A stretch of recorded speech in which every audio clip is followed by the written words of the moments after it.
เราซื้อนักยูวันนี้เราจะ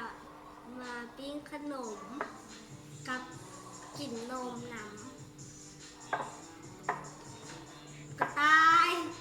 มาที่นี่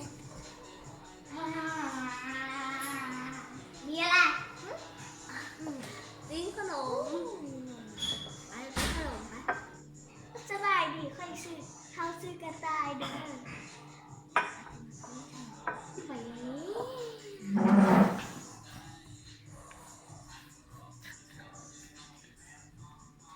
ใส่เนยนำกันเลยเขาต้องซื้อขนม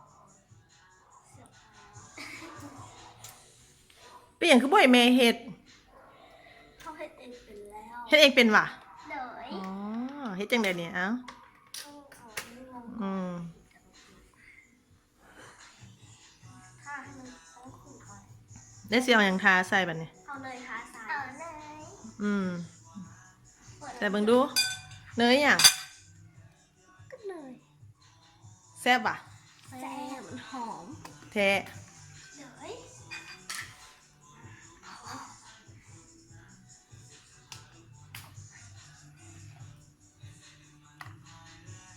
เขาจะทาเอาเนยมาทาใส่ข้าวจีที่เฮาปิ้งปิ้งดนบ่ โดนอยู่ ซ้ำช้าถ่าให้หยังนี่เฮากะเหมือนทาเลยเดี๋ยวเราไปเห็นน้องทาก่อนเฮ้ยต้องโพสเลยได้แล้วเอาช่องของบัวเอาไหมร้อนทาเลยใส่เขาจะเปลี่ยนทาเลยเขาจะเปลี่ยนคนนี้ทา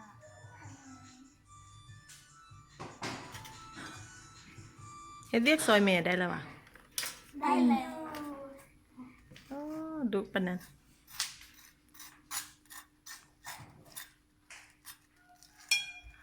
ใช่หลายบ่เอ้ยของเอ้ยใช่หลายเพราะไอ้บักกินน้ำหอมหลายปันนั้นบัวเมาส์ตัด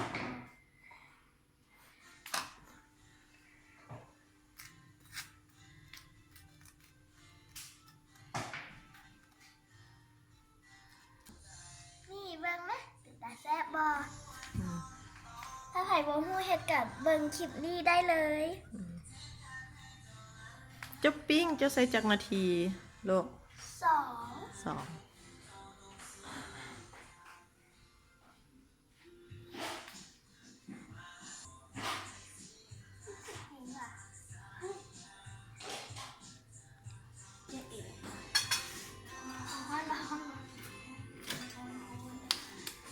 อะไรออกตอนตัวสายแล้วเอ้ยมีย่างสดว่ะบางอย่างเดี๋ยวซ้ำๆเข้ากินแล้วไปกินนมผ่านนะเขาจะเป็นที่เขากินเขาต้องกินนมน้ำเพราะว่าที่เขาสูงเดี๋ยวแม่เขาบอกว่าถ้าไม่กินนมมันจะเตี้ยเขาก็เรียกสูง เตี้ยคือไผเตี้ยคือไผเตี้ยแต่คือน้องเดี๋ยวถ้ามันจะถ้าน้องกับกินก่อนทำกินมาแล้วแซ่บแบบนี้เลยเนาะมาค่ะขั้นตอนต่อไปยืนนม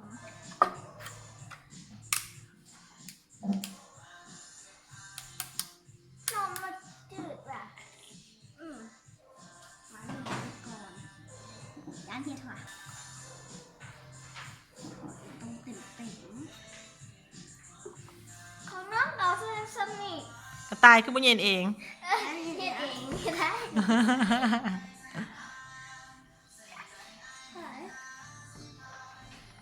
เดี๋ยวซื้อเลยสิโอ้โห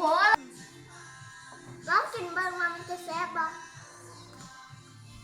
กับนมน้ำเขาจีแซ่บนะใช่เป็นไงอ่ะรสจืดโคตรเลยเขาแซ่บเลย